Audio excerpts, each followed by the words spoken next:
Well, a very good morning to you. Thank you for joining us as we serve you the news review. But right before that, how about we check out the weather? We're still in that season. Joining the conversation, Joshua Asamoah. He is a senior forecaster with the Ghana Meteorological Agency. He joins us. Joshua, a very good morning to you. Yeah, good morning. It's a pleasure having you join us. This week has been pretty good. Not too much rainfall, just as we expected. But what can we expect this Wednesday morning leading through the rest of the day and maybe ahead of tomorrow morning? Well, for us in Greater Accra, the case will not be so different. Joshua, can you please speak up? Please speak up for me. So I'm saying for us in Greater Accra, the case will not be too different. We are still expecting similar conditions like we've been experiencing during the start of the week. Within the next 24 hours, we're just expecting mostly cloudy weather from this morning, and then we'll get some breaks of sunshine in the afternoon. We'll go back into some thick cloudiness in the evening, and that is likely to bring some slight rain, but nothing so severe to cause any distraction or any harm. So for us in Greater Accra, it's good. But for areas in the northern part of the country, we are seeing some approach of rain clouds towards the area. And so from late morning into the afternoon, it's likely we'll be getting some rains over northern Ghana. For those who are watching on the screen, you could see some rain clouds over Burkina Faso area. And these are tracking towards the southern parts. And so the upper regions and parts of the northern region, I expected to see some thundery and rainfall activities. It's not too severe. If you see the intensity, it's not too much, and so the rains will not be so severe, just some moderate rainfall, occasionally windy conditions as well for northern Ghana. For areas in the middle portion, I mean the eastern Volta towards the Ashanti, western North regions too, we are seeing some very weak rainstorm from Nigeria, and this is expected to track to those areas. It will not produce so much rainfall because it's a weak rainstorm. We'll just see cloudy conditions over the eastern Ashanti, Volta, and OT regions, and some pockets of moderate rainfall, and occasionally some thunder as well. So for most parts of the country, we are expecting cloudy weather today. Rains are expected, but mainly over the northern portion of the country and parts of the middle sector. For coastal Ghana, we're expecting rains towards the southern portion, the western portion. That's the Hafasini, Axim areas, and few areas in around Takrady. But for us in the eastern coast, that's Accra, Tema, Nungwa, Keita areas, we'll just see cloudiness with some slight or moderate rainfall later today. Alrighty.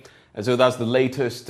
Basically, so if I asked you to divide the country into three, so we have the northern belt, the transition belt, and the southern belt, what would be your brief summary of this forecast? All right, so basically the transition belt and the northern sector are where we're expecting some moderate rain with some thunder and strong winds as well. Okay. But for us in southern Ghana, like you said, we just see the cloudiness and some pockets of slight to moderate rainfall. Joshua, we're really grateful that you joined us this morning to give us the scoop as far as the weather is concerned. Do have a lovely day, sir. And that's Joshua Asamoah, senior forecaster at the GMet. He joined the conversation. Let's get into the papers now.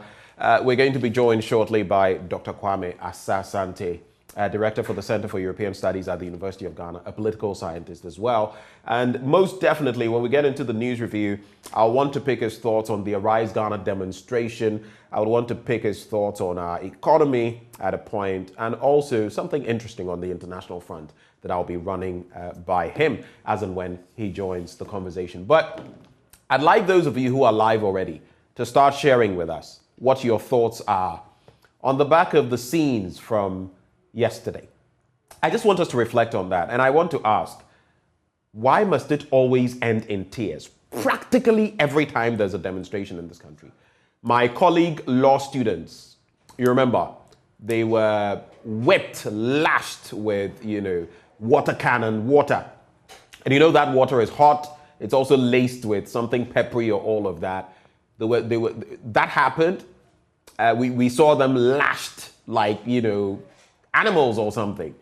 We've had that instance. We had the instance way back in the demonstration where Gabi Asari Otridako was slapped We've seen the Ananankomes and all the altercations in the past. Here we are, another demonstration, and tires being burnt, tear gas being, and I hear, interestingly, that Information Minister Kojo Oppong-Kumah says it was the demonstrators who first hurled tear gas at, the police, which I find rather curious. But we've seen instances where some of these, demonstrators were hurling not stones or rocks, because you see the footage, and some of them atop the overhead were hurling rocks down. You could see that there were some makeshift buildings down there, and with roofing that is not anything to write home about. We could have easily been affected. Why did that happen? You listen to the demonstrators and they say it is the police that started it. And the police also says it's the demonstrators that started it. You would see the police. There was a very sad instance where a policeman was seen slapping one of the 29 who had been apprehended. You see one of the police officers about to throw a stone back. It was actually a reprisal, for those of you who don't know it, because our man on the ground explains that this guy was in an armored vehicle, somewhat armored vehicle. People had thrown or hurled stones at him, and those that had fallen through the hatch, that was one he was throwing back at the demonstrators. So it was a reprisal. But this altercation, this trade-off between the police and demonstrators makes no real sense. Why must it always end this way when it comes to demonstrations in our country? Why? And I also feel that in a way, like some of the organizers of the demonstration, Arise Ghana demonstration, have pointed out, it appears the police, in a way, positions itself in a way that makes it appear to be leaning towards establishment and maybe what it stands for. And that is what they claim, and that is also problematic. That the police service, while being a part of the executive, must wean itself off that impression or that perception. But it's very problematic from both sides. Both of them are condemnable. We saw that police officer with his hands, his ears lacerated. But did you see the photo of that man, I think a driver or so, a demonstrator? Look at what had happened to his eye, almost gouged out. Why must it be this way in this country? A democratic right. The people have the right to demonstrate. And there was a stay of execution as far as, some of the details, the timing and all of that was concerned. So if they were not going to go to the Jubilee House, why not allow them? Yes, there had been an purportedly agreed route, because that was what was proposed by the court, to go to the Independence Square. But if they were going to use a different route, but not go to the Jubilee House, what was the big deal? Did it have to end like this? I mean, do we prefer this to an alternative route? I know it would complicate the work of the police. I understand. I'm not, oblivious to that. But could we have accommodated one another better? Demonstrators for the police and police for the demonstrators. Why must it always end in tears? Oh, Ghana. Anyway, I guess it is what it is. I don't know when we shall develop, and look, I must say this clearly. As a person, I don't know what it will take me to join any demonstration in this country, regardless of whatever, because you look at what happens. Someone is either getting killed, someone is getting maimed, look at that gentleman's eye. And how about the police officers who were injured? Simply on national assignment, national duty. Why must it be like this? And we end up destroying state property. And the police, when it comes to crowd control and all of that, I don't know. Can't we handle these matters without necessarily using force? The law allows the police to use some measure of force, understood. But must we always take that option? I've seen countries, and people have said, yeah, the police, they were pelted and all of that. Sad incident. But I've seen countries where worse is done. Worse. In better jurisdictions, and the police doesn't react like this. So this morning, I'm lashing both sides, the demonstrators and the police. The demonstrators, like I said, some of them were not even hurling stones. It was rocks. If that thing were to hit you, it could kill you. And that is highly irresponsible. And I'm happy that some people have been apprehended. And if it's proven that those people were culpable, they should be dealt with to the letter. Like the law should deal with them ruthlessly. Because even the organizers of the event said that. I listened to some of them that, look, they didn't come with any intent to do any such things. And so if you were culpable, you should be held liable. But on the end of the police as well, I mean, Charlie, what's in the wrong way? Every time the police must react. But you are clothed with the power of the state. You are clothed. You have a cloak of power. The people don't have that power. So you must be measured in using that power. It's like a karateka, an expert in karate, or a black belt in judo, or a boxer, master boxer. You don't go out. That's why if you're a boxer and you go out and you use your skill to beat someone because the person doesn't have the skill you have, you'll be held liable. It's a similar relationship. I mean, why do we have to be like this? Why do we have to be like this? As a law student, I watched my colleagues getting beaten like animals years back, lashed with, water cannon and all of that. And we saw the water cannon, those that had been parked around the Jubilee House and all of that ahead of this entire, event, this demonstration. But why must it be so? People should have the right to say, things are not going well and we deserve better. Did you listen to those who yesterday, participated in the demonstration? Some of the comments they were passing and all of that. They were expressing real life issues. Real life issues. We're all facing them. The economy is tough. No one can joke about that. No one can mince words about the economy. But the burning of tires and all of that is irresponsible. How can you be, breaking up placards and using it as fuel to burn tires on our streets, destroy the very property that tomorrow you also come and complain about? If you cause potholes or whatever on the road, on the stretch, look at the littering alone. Look at the littering. That is irresponsible. I mean, I don't know whether they, caused all of this littering, but look at the littering in the place. And then you are burning car tires like this. If tomorrow there is a development on that road or something happens, we are the same people who will turn around and complain. Why must we do this to ourselves? Why is it that when we say peaceful demonstration, it cannot be peaceful throughout? I think I covered a few months ago the Wakmane demonstration. Pretty peaceful. All the way, again, from the Obra Spot, all the way through to Central Accra and then to other places. It was hectic. It was tight. There was a huge crowd, but it was peaceful. Whatever happened to that? Whatever happened? I think it's high time we really reflected on this matter because we can't keep going like this as a country where every time someone must either die, be maimed. I can't even imagine. Look at that gentleman with the eye. I couldn't watch that thing twice. If that were your father, your brother, your grandfather, how would you feel? And who is going to cater for his medical bills? Was it a crime to participate in a demonstration? Was it a crime?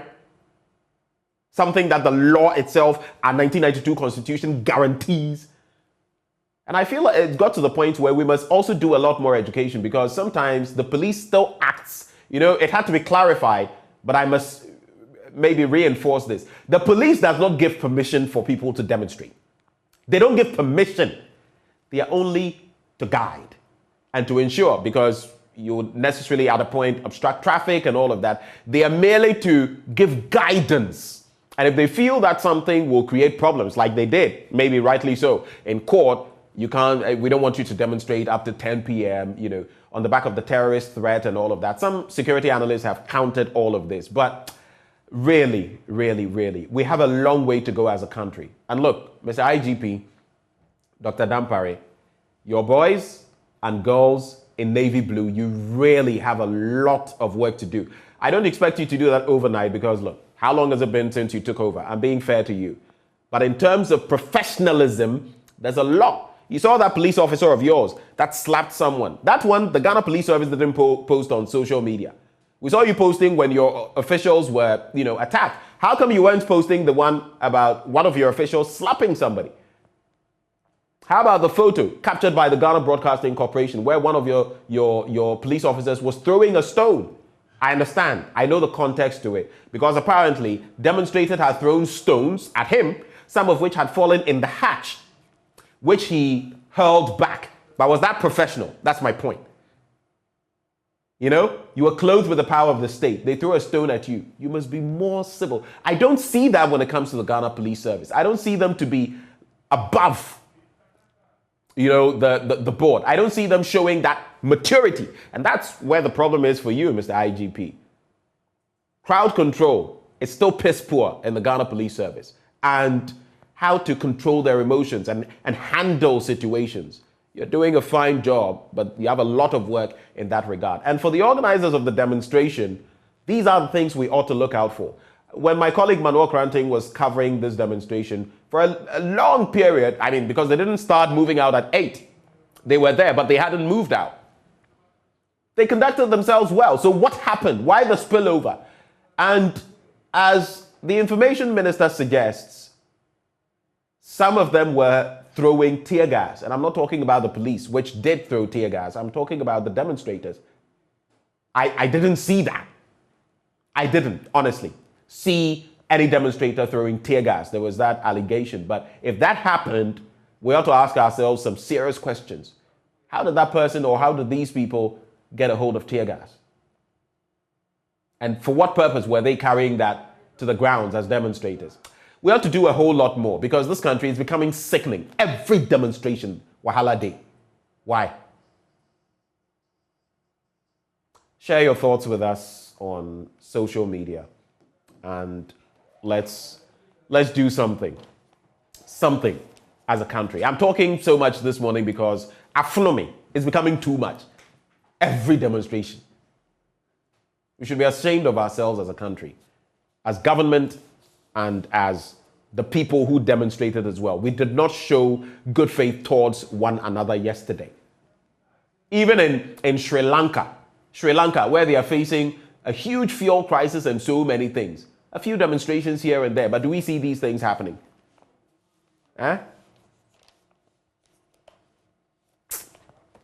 Daily Graphic newspaper. Chaos, tear gas, Arise Ghana demonstration. Let me welcome aboard Dr. Kwame Asah-Asante. Doc, a very good morning to you. Thank you for joining the conversation. Good morning, Ben. Sorry for a little hiccup here. No, it's fine. Yeah. It's fine. I'm very upset this morning. I don't know whether you heard me a short while ago, but yes, I don't know why every demonstration, practically every demonstration, must end in some fracas, someone getting injured, the police going over the top, killing a fly with a sledgehammer, the demonstrators being very unruly, uncivil. I don't know. What is your quick reflection on what happened yesterday? Yes, you have every right to be angry about the situation. I'm equally angry here because I ask myself, when you want to demonstrate, right, it's a constitutional right, and you have to operate within the remit of the law. All right. If you look at what happened yesterday, it's nothing but a sorry story. Why am I saying that? Because look, you sit down with the police, you have to agree on certain things, and then you move on. Why are we seeing what we saw that yesterday? Very, very unfortunate. I think that going forward, political parties must educate their members very well about how to carry out these activities. And the same advice goes to the police force, that anytime they are exercising their mandate to protect life and property, there is always the need to be measured and tempered so that these things don't escalate. Yesterday, what we saw was, to say the least, the worst that I've seen in my life as a student of politics. It's my hope and prayer that these things do not continue. Because what's the point? You want to express an opinion, legitimate one. Why don't you want to use legitimate means to achieve this? And what we had yesterday is the situation on the ground. It's very, very unfortunate. We should grow as a society, and we should grow our democracy so that whatever disagreement, whatever problem we have, we must be prepared to sit down and talk to those who are in authority. And then those in authority also must have big stomach to stomach some of these things so that at the end of the day, we have a cordial and a very peaceful program. That is all. But what we saw yesterday, I'm afraid this is chaos. And but Ghana doesn't need it. What are your takeaways? Because, we keep going back and forth. These have been happening, as far as I remember, in the Fourth Republic. Practically every demonstration that I've followed has had something happen. Something apparently must happen. Very few of them, I can count on my fingers, that haven't had any, altercations or whatever. Really, I think it's high time we sat down as a country leadership, followership, and decided, like the Spanish would say, nunca jamás, never again. But never again will never happen out of the blue. We must put in place systems, measures. The police service, like I said, has problems when it comes to crowd control. They have problems when it comes to the entities in the Ghana Police Service and how they handle their emotions, emotional intelligence. On the other hand, demonstrators almost always, run amok. They get out of hand. How do we handle it? Because it appears we're not making any headway. The next demonstration that will happen, Dr. Asa Asante, if we're not careful, it will be worse. Because, with the economic situation and with everything that is happening, people are charged. If we don't do something, and you also can't prevent the people from, demonstrating. So what do we do, really? One is that we must strengthen education on this. That when you are demonstrating, you are not destroying anything. You are protesting. You are venting out your grievances for authorities to listen to you. That's it. When that education goes down well, for both the police and for demonstrators, I think it will go a long way to help us. Two, we need to enforce the law rigidly. That whoever goes on demonstration and you end up destroying life and property, obviously you have crossed the line. And that we must be firm to deal with those people who want to cause mayhem or cause trouble for our society. That is all. The systems are already in place, but enforcement is the problem. And then education, more often than not, we have very little education. Anytime we're saying, political parties said, we are going to demonstrate and all that, you ask yourself, have they educated their members as to how to demonstrate and demonstrate peacefully? Then you ask yourself, police, who are supposed to maintain law and order and ensure that our lives are protected and our properties are protected, are they also well equipped and educated so as to handle difficult situations like that? It is something that we need to work on, and it should be now.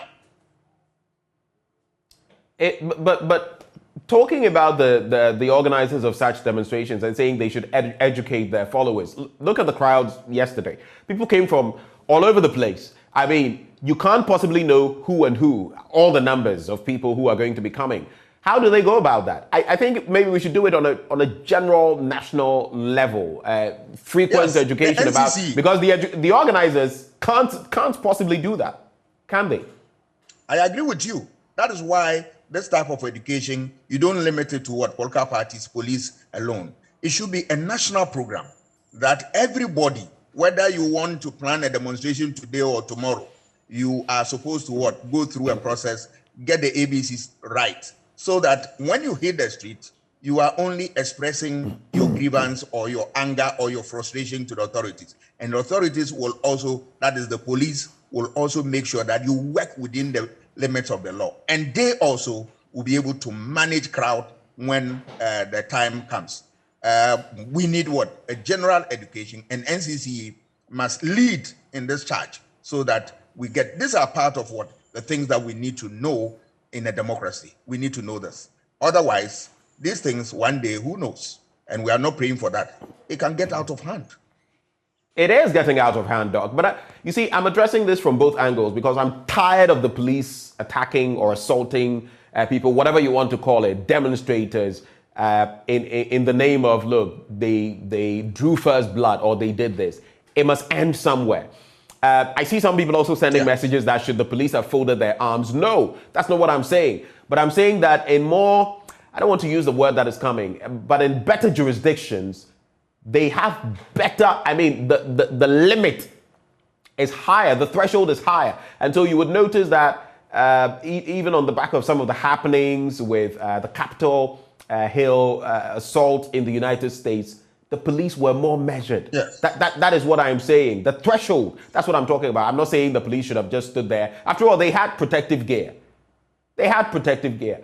But on the other hand, I'm also asking myself, Doc, must we get to the point where if you organize a demonstration and if you willfully, you are seen to have willfully allowed people to, run amok, to rampage, you should be held responsible. Should we get to that point as well? We are already there. The law makes it clear that if you want to destroy life and property, the police will not sit down, they will arrest you. And, similarly, if you are also the police, you must use what reasonable force when you are handling this situation. So we need an effective education for all, for demonstrators, for, political party, for even the citizenry and the police. We need effective education so that we will realize that we work together as a people to safeguard this young democracy. Well, that story there in the Daily Graphic, Arise Ghana demo, 12 policemen injured, some protesters arrested. I find it interesting, though. Yesterday, when the Ghana Police Service put out this statement, some of the organizers said, look, that is not true. We saw one person with his ear lacerated and a bit of injury in his palm. I shouldn't say a bit. Injury. Injury is injury. It doesn't matter what. But the organizers were questioning. 12 police officers, we dispute that. Show us the proof. Show us images and all of that. So that also creates some counterbalance, and you begin to wonder what exactly happened, because it appears the police is painting a picture that favors it as not being the aggressor. The demonstrators are also painting a picture that they were not the aggressors. So no, it's just the blame game. But the story by Dixon Walanyo Doche says, chaos, stone pelting, and the firing of tear gas marred what had begun yesterday as a peaceful protest by Arise Ghana movement, a pressure group to drum home its displeasure at government policies and the high cost of living. The police clashed with the protesters over a stalemate on the routes they should use. In the process, 12 policemen sustained varying degrees of injury, just like scores of the demonstrators. Now, while the protesters, in case you missed the story, insisted on using the Ring Road Central that is circled towards the police headquarters to picket at the Jubilee House, the police said the demonstrators should march to the Black Star Square, the Independence Square, through the Kwame Nkrumah Avenue, where a team of policemen were lying in wait to coordinate the demonstration. I'll end it here, but another bit we ought to look at, again, Doc, per our law, when it comes to a route, the demonstrators say that route was not agreed upon, that is, going to the Independence Square, was not agreed upon. It was maybe foisted upon them by the court, which had directed them to demonstrate from 8 to 4 anyway. They went past 4 o'clock. But that, because there had been a stay of execution of that, and we've heard the likes of Martin Kwebu say that once there is a stay of execution, it means the matter, just to put it bluntly, has no conclusivity.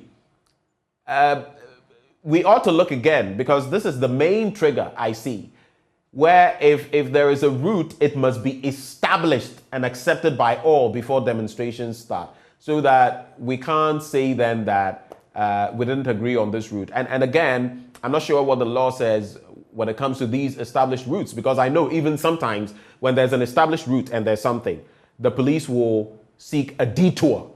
So could they not have allowed this detour in this instance when the people said, we are not going to go to the Jubilee House. Mr. President is not even in the country, so we'll not go to Jubilee House. We'll use an alternate route. And I mean, what is your take on that? See, that's why I always emphasize on democratic education. Once you get these things right, look, I want to express myself on the street for people to know what I'm feeling about policy or not. Right. So, but people must protect me and protect the society in general. So why can't we sit down, talk, and, get to a consensus, so that at the end of the day, we agreed on the route, and then, everything goes on well. It is the lack of tolerance on the part of demonstrators and also security people. We need to tolerate one another, speak to one another as friendly people who want to really build this democracy. Because the essence of all this demonstration and all that is to promote a better life for people in this country. So if that is the goal of the demonstrators, and of course is the goal of the security people, why can't we sit down on a round table, discuss these things? We need democratic tolerance. We are seeing ourselves as enemies within a democracy.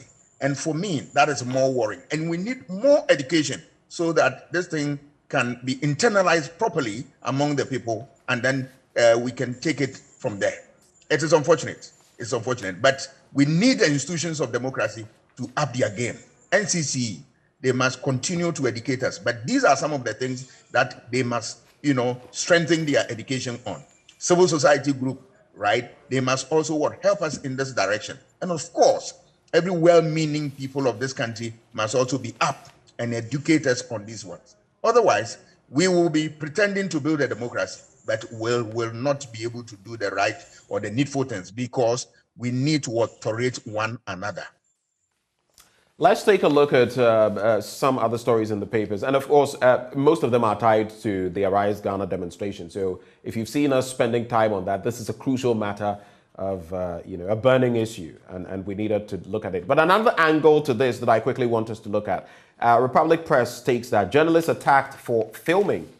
And in their attempt to hide behind the demonstration and cause mayhem, some of the protesters at yesterday's Arise Ghana demonstration pounced on journalists who were at the scene to cover their activities. While some cameramen were physically attacked for filming, others were chased off away from the scene as they were accused of being in bed with the ruling government. It is said that some of them told the journalists, "You journalists are part of the problem. You sit there and watch Akufo-Addo destroy the country." These are not my words. This is a quote.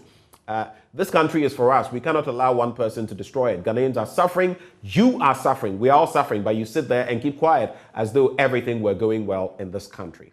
So that is what purportedly some of them said. A TV3 cameraman, Ishmael, nearly had his camera smashed. Another female journalist working with Adwa TV was attacked for giving a live report of the incident. Her attackers claimed that during her live report, she said they, that is the protesters, were hurling stones at the police. So tolerance on both sides, Yes. from the Ghana Police Service. They need more of that, a good dose of that, and demonstrators also need a good jab of that. And it goes back to what you were saying, civic education and the NCCE and other bodies. We need to know better and do better. Yes, because I don't understand why you are doing your job, you are demonstrating, and I'm also taking pictures, and you want to prevent me from doing this. It's lack of education, completely. Because if we understand each other, we understand our roles, all right, continue to do yours within the remit of the law. I'm also carrying out my duty, lawful duty. So why do you prevent me? Sometimes you see even security people will not allow you to take pictures in some of the instances. Sometimes you see demonstrators will not allow. Constant education on all this. Where it is forbidding to take pictures, we must educate people about that. Where it is not, allow people to take pictures. After all, you want your story to be told. And in journalism, picture says that I was there. So you must be happy that somebody is reporting about the scene, telling the public that the person who took the picture, was there to carry your story for you. So why do you want to prevent this? And it's lack of education that's causing all this. Yes, even though our democracy from 1992 has survived all manner of problems, but this is one of the problems that we need to work at so that we can firm this democracy. And I'm looking here at page 17 of the Ghanaian Times newspaper, and one of the Ghana Police Service vehicles vandalized. I mean, it doesn't look good at all. Just as it didn't look good at all when demonstrators were also attacked. The Daily Guide covers similar stories, so I'm not going to rehash that. The final newspaper, Minister of Food and Agriculture owes Planting for Food and Jobs seed suppliers 150 million Ghana cedis. Association petitions National Seed Council chair, and we know that not everything is rosy as far as our agricultural setup is concerned, and what is owed to different people and different groupings. Lands Ministry issues 95 licenses to the GNASSM, that's in the Custodian newspaper. And wrapping with the publisher, Fixing the Country Ghana, Lord's government education agenda. All right. So that is it. Your final words, Doc, as we part. Yes, about the issue relating to the issue of agriculture. This country, we know for sure that the only way out is to build a solid agricultural base for this country, for industry, for the people, and all that. Once we fail, we will continue to, globe-trotting begging for arms and all that. But the solution is right here. Look at arable lands that we are wasting. Look at freshwater bodies and so forth and so on. There are a lot we can do. We need to know that nobody can build our society for us. Right. If somebody wants to even support us with materials or things that we need, it will be temporary. But the reality is that we have to take our destiny into our own hands and then develop our system. Even if we don't have the knowledge yet, what prevents us from borrowing from people who have? And I can say without fear of contradiction that every knowledge we need to build a solid agricultural base for this country is here. All that we need is to what? Get busy and then do the right thing at the right time. That's all. Doc, we are so grateful that you took the time to join us this morning. Do have a wonderful day. Dr. Kwame Asah-Asante, Director for the Center for European Studies, a political scientist at the University of Ghana. As I wrap and as we get into sports in the next minute, I just want to say this. To the demonstrators, you participated in something that our Constitution guarantees. You did the right thing by demonstrating. But when you went over the top for those who did, that was a problem. We have to look at that. We are sorry for those who got injured. And for the Ghana Police Service as well, we are sorry for your losses in that sense. Those who got injured, your vandalized property. But you must also learn to be a bit more measured. That is what democracy is all about. God bless Ghana. Up next, sports.